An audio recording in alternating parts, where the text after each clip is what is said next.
আর এটাই হচ্ছে আমাদের যে বোটটি রয়েছে সেই বোটের উপরের অংশ। উপরে একটা নেটওয়ার্কের সিগন্যাল, ছোট করে একটা টাওয়ার আছে। মূলত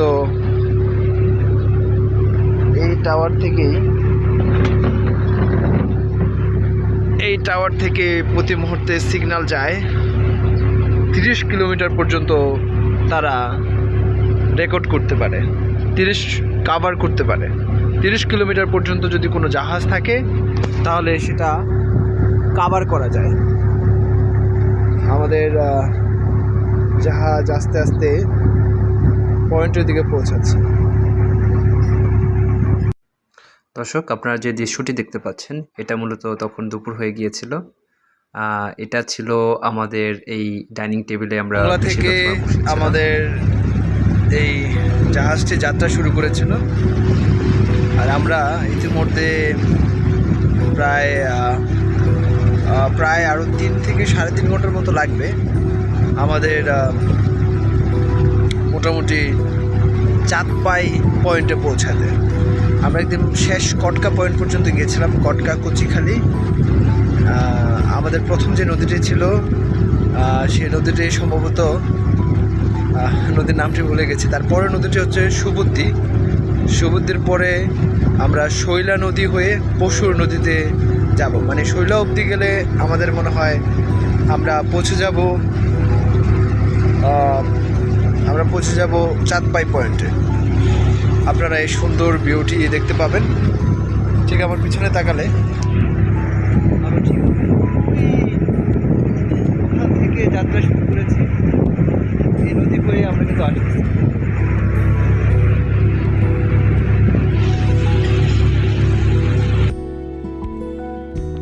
আমরা এই মুহূর্তে আমরা আছি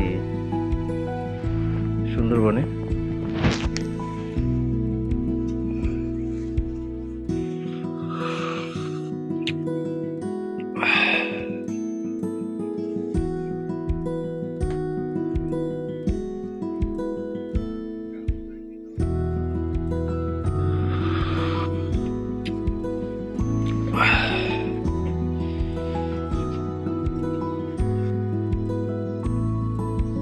সুন্দরবন কিন্তু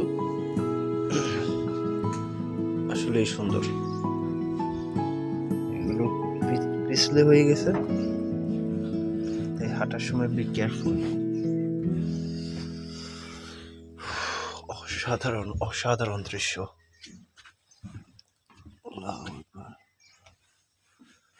মহান সৃষ্টিকর্তার কাছে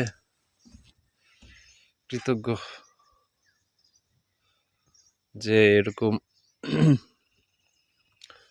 অসাধারণ মুহূর্ত দেখার সুযোগ মহান সৃষ্টিকর্তা আমাকে করে দিয়েছে।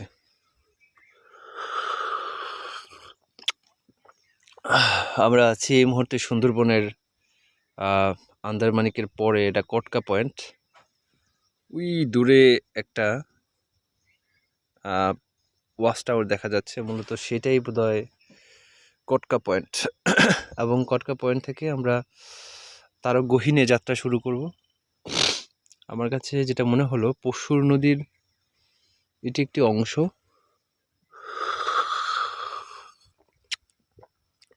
আলহামদুলিল্লাহ মহান সৃষ্টিকর্তার কাছে অশেষ কৃতজ্ঞ যে এই সুন্দরবনের সকালবেলার এত শান্তিপূর্ণ একটি দৃশ্য দেখার সুযোগ হয়েছে। আল্লাহু আকবার। চারিদিকে শুধু বনাঞ্চল, আর ওই দিকটাতে নদীর আরেকটা পাড় চলে গেছে।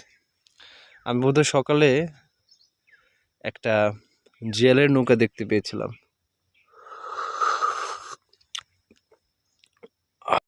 এটা হলো ফেরার পথে যখন আমরা আবার মংলার দিকে ব্যাক করছিলাম, তখন এই ভিডিওটি ধারণ করা। ধন্যবাদ সকল।